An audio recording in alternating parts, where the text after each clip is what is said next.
Hello and welcome back again for A new episode. ഇന്ന് ഒരു book എപ്പിസോഡാണ്. എൻ്റെ കയ്യിൽ എന്തോരം കളക്ഷൻസ് ഓഫ് ബുക്സ് ഉണ്ടോ അതെല്ലാം റെക്കോർഡിക്കലി ഒരു ഡയറിയിൽ നോട്ട് ചെയ്യും. അതുപോലെ തന്നെ ടു ഡൂയിലെ സ്റ്റാർട്ട് കളക്ഷൻസിൽ ഞാൻ ആഡ് ചെയ്യാറുണ്ട്. വേറെ ഒന്നിനും വേണ്ടിയല്ല, ആരെങ്കിലും ഒക്കെ റെഫറൻസിന് ചോദിക്കാനും അതുപോലെ തന്നെ എനിക്ക് തന്നെ ഫ്യൂച്ചർ സ്റ്റഡീസിനോ എന്തെങ്കിലും റിസർച്ചിനോ യൂസ്ഫുൾ ആകാനും വേണ്ടിയാണ് ഇത്തരത്തിൽ ക്ലബ് ചെയ്യുന്നത്.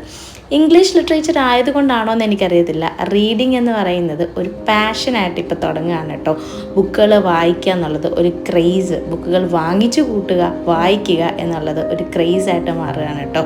അതോടൊപ്പം തന്നെ റൈറ്റിംഗ് ജേർണൽസ്, ഓൾറെഡി ഞാനിതിന് മുന്നേ ഇട്ട ഒരു വീഡിയോയിൽ പറഞ്ഞിട്ടുണ്ട്. റൈറ്റിംഗ് ജേർണൽ എന്ന് പറയുന്നത് ഭയങ്കര ഇൻട്രസ്റ്റിംഗ് ആയിട്ട് നമ്മൾ ആസ്വദിച്ച് കഴിഞ്ഞാൽ ഒത്തിരി ഇൻട്രസ്റ്റിംഗ് ആയിട്ടുള്ളൊരു ഫാക്ടറാണ്. അപ്പോൾ എൻ്റെ കയ്യിൽ വളരെ കുറച്ച് സെറ്റ് ഓഫ് ബുക്സാണ്. ഇപ്പോൾ ഈ ഒരു ഷെൽഫിൽ അടങ്ങുന്ന രീതിയിലാണ് എൻ്റെ ഈ ബുക്സ് ഉള്ളത്. 2026 റെസൊല്യൂഷൻ അനുസരിച്ച് ഈ ഒരു ചെറിയ ഷെൽഫ് എന്നുള്ളത് ഒരു കബോർഡും ഒരു റൂമിലും സെറ്റ് ചെയ്യുന്ന അറേഞ്ച്മെൻറ്റ്സിലോട്ട് ഞാൻ എന്തായാലും നേടിയെടുത്തിരിക്കും. അതിന് വേണ്ടിയുള്ള ഇൻവെസ്റ്റ്മെൻറ്റ് ഞാൻ ഇപ്പോഴേ ചെയ്യുന്നുണ്ട്. ഓൾറെഡി ഞാൻ ഇതിന് മുന്നേയുള്ള വീഡിയോയിൽ ഇതും പറഞ്ഞിട്ടുള്ള കാര്യമാണ്. ആ പെർസെൻറ്റേജ് ഓഫ് മണി നമ്മൾ എന്തിനു വേണ്ടി ചിലവഴിക്കണം? നമ്മുടെ ആഗ്രഹങ്ങളും നമ്മുടെ ഇഷ്ടങ്ങൾക്കും വേണ്ടി. അത്തരത്തിലുള്ള ഇഷ്ടമാണ് ഈ പറയുന്ന ബുക്കിന് വേണ്ടിയുള്ള ഇൻവെസ്റ്റ്മെൻറ്റ്. റീഡിങ് എന്ന് പറഞ്ഞ ഒരു പ്രോസസ്സിൽ ഞാനാക്കിയെടുത്ത ഒന്നാണ് ഇക്കിഗായി എന്ന് പറയുന്നത്. എപ്പോൾ ഞാൻ ടേബിളിൻ്റെ അടുത്തോട്ട് വന്നാലും ഞാൻ ആദ്യം ഇക്കിഗായി കൊണ്ടുവയ്ക്കും. ഇക്കിഗായി എന്ന് പറയുന്ന ബുക്ക് എനിക്ക് ഭയങ്കര പോസിറ്റീവ് എനർജിയാണ്, മോട്ടിവേഷനാണ്. സോ ഇപ്പോൾ ചെയ്യുന്നത് ഓൺലൈൻ എക്സാമിൻ്റെ പ്രിപ്പറേഷനാണ്. B.Ed എന്ന് പറഞ്ഞ കോഴ്സ് ചെയ്തവർക്കെല്ലാം അറിയാം എന്തുമാത്രം ഡിഫിക്കൽട്ടാണ്. കമ്മീഷൻ കൊണ്ട് മാത്രം തീരുന്നില്ല. 4th സെമസ്റ്ററിലെ ഓൺലൈൻ എക്സാമും കൂടെ കഴിഞ്ഞാൽ മാത്രമേ നമുക്ക് സർട്ടിഫിക്കറ്റ് കിട്ടത്തുള്ളൂ. സോ അതിന് വേണ്ടിയുള്ള ഓട്ടപ്പാച്ചിലാണ്. കാരണം പ്രതീക്ഷിക്കാതെ ഒരു വീക്ക് ഹോസ്പിറ്റലൈസ്ഡ് ആയിട്ട് കുറച്ച് കേസുകൾ കാര്യങ്ങൾ വന്നു. അപ്പോൾ അതിൻ്റെ തിരക്കുള്ള കാര്യങ്ങളായിട്ട് നമ്മൾ കുറച്ച് ടെൻഷനിലൊക്കെ ആയിരുന്നു.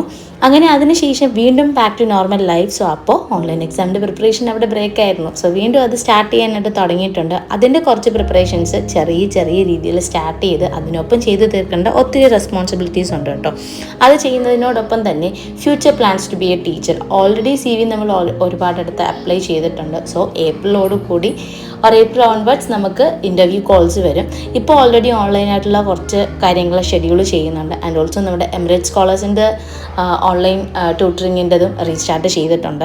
സോ എല്ലാം ഇങ്ങനെ ക്ലബ് ചെയ്ത് ഓർഗനൈസ് ചെയ്ത് പോയാൽ മാത്രമേ അറേഞ്ച് ചെയ്ത് അല്ലെങ്കിൽ പ്രോപ്പർ ടൈം മാനേജ്മെൻറ്റിൽ എൻ്റെ കാര്യങ്ങൾ നടക്കത്തുള്ളൂ. പ്രോക്രാസ്റ്റിനേഷൻ ഇല്ലാതെ പ്രോപ്പർ ഓർഗനൈസ് ചെയ്ത് കാര്യങ്ങൾ നടത്തണമെങ്കിൽ നമുക്ക് ചിട്ടയായിട്ടുള്ള ഒരു എയിം വേണം. അപ്പോൾ അത്തരത്തിൽ എയിമും ഒബ്ജക്റ്റീവ്സും ഒക്കെ വെച്ച് പോകുന്ന ഒരാളാണ് ഞാൻ. എനിക്ക് അതെന്നും പോസിറ്റീവായിട്ടുള്ളൊരു വൈബ് മാത്രമേ തന്നിട്ടുള്ളൂ. കാര്യങ്ങൾ കുറച്ചുകൂടെ എളുപ്പത്തിലാക്കാനായിട്ട് എന്നെ ഹെൽപ്പ് ചെയ്തതും എൻ്റെ ഈ ഓർഗനൈസിങ്